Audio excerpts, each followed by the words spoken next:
एक चालाक बिल्ली थी जो हर रात छतों पर घूमती और लोगों की खिड़की से झांककर उनकी बातें सुनती। उसे आदत थी चुपचाप रहकर गुप्त बातें पकड़ने की। एक रात उसने एक अमीर आदमी को कहते सुना कि पास वाले बैंक में लाखों की नकदी रखी है। बस फिर क्या था, बिल्ली ने अपने दिमाग में एक मास्टर प्लान बना लिया। अगली सुबह वह अपने आप को चूहे की तरह रंग कर बैंक में घुस गई। बड़ी चतुराई से गार्ड, कैमरा और कर्मचारियों से बचते हुए वह तिजोरी तक पहुंच गई। तिजोरी खुली हुई थी और नोटों की गड्डियां सामने रखी थीं। उसने एक गड्डी मुंह में दबाई और बाहर की ओर भागने लगी। तभी एक सतर्क चौकीदार की नजर उस पर पड़ी। वह चिल्लाया और उसे पकड़ लिया।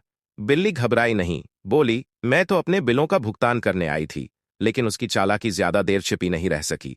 पुलिस आई, जांच हुई और उस पर डकैती का केस बना। कोर्ट ने उसे जेल भेज दिया।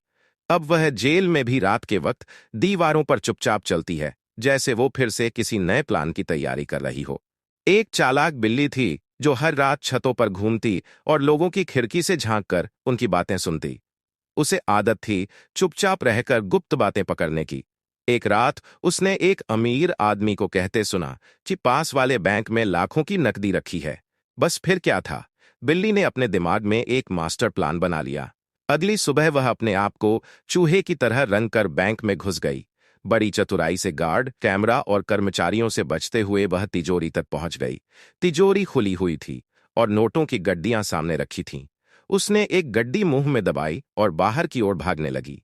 तभी एक सतर्क चौकीदार की नजर उस पर पड़ी। वह चिल्लाया और उसे पकड़ लिया। बिल्ली घबराई नहीं, बोली, मैं तो अपने बिलों का भुगतान करने आई थी। लेकिन उसकी चालाकी ज्यादा देर छिपी नहीं रह सकी।